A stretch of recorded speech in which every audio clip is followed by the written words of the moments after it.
There can be little doubt that our global environment is changing. The science is unequivocal.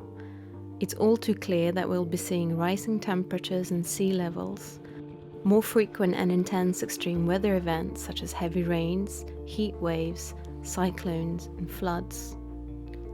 This will impact fundamental issues like access to food and water. This in turn will impact people's health.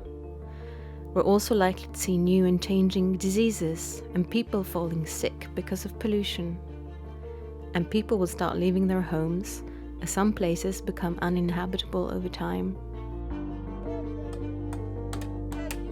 All existing projections point to large-scale changes ahead, and we can only anticipate the humanitarian needs this will bring, and we need to adapt the way we work to be able to respond. We know from experience that it's the most vulnerable who will be the most affected, making them even more vulnerable. We know because we're already seeing them in our waiting rooms. We're now looking at how we can best address this and get ready for the future. We have chosen to do this through the lens of planetary health.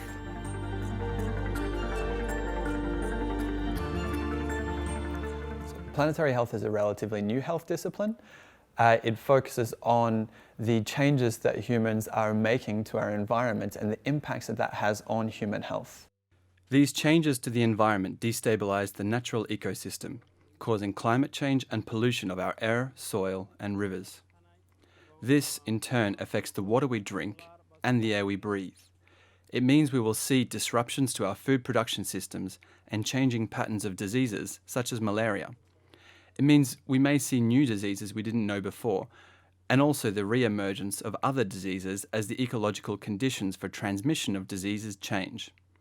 The main idea behind planetary health is that it is looking at how all this is linked and how humans are responsible for these changes. Our health depends upon the well-being of the planet, and the well-being of the planet depends on how we act. It is all linked.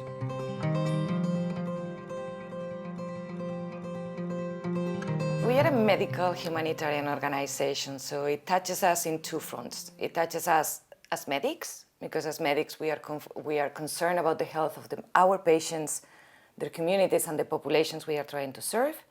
But also as a humanitarian, we are concerned to preventing negative outcomes of humanitarian crisis. And we do know that the environment has an impact on health and has an impact to worsen already existing humanitarian crisis. So it's part of who we are in a way. We are seeing now malaria in places where they were not before, because the mosquito now can survive. We see introduction of mosquito-transmitted diseases such as Zika or dengue in urban settings in a larger scale. If the water changes temperature, the Vibrio cholera can survive easier. So there is a direct link between environment and environmental conditions, and mainly the vector-transmitted diseases.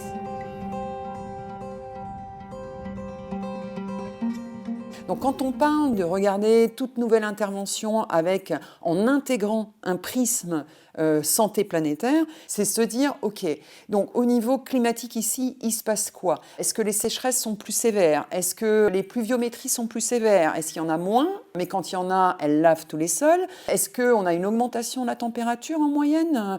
Qu'est-ce que ça implique pour les populations? C'est toujours des éléments qu'on a regardés, mais sur lesquels on ne s'est pas nécessairement penché de façon systématique. On a besoin de savoir ça parce que ça va induire des besoins médico-opérationnels chez les populations qui peuvent probablement être différents de ce que c'était il y a 10 ans. Donc l'objectif de comprendre ce qui se passe d'un point de vue environnemental, d'un point de vue de température, d'un point de vue, on va dire, entre guillemets, santé planétaire, mais ça regroupe tous ces phénomènes-là, c'est de pouvoir anticiper quels vont être les besoins des populations et comment nous, on va garantir qu'on met à disposition des services de santé qui correspondent aux besoins et pas par rapport à ce qu'on faisait d'habitude pour ce genre de problème.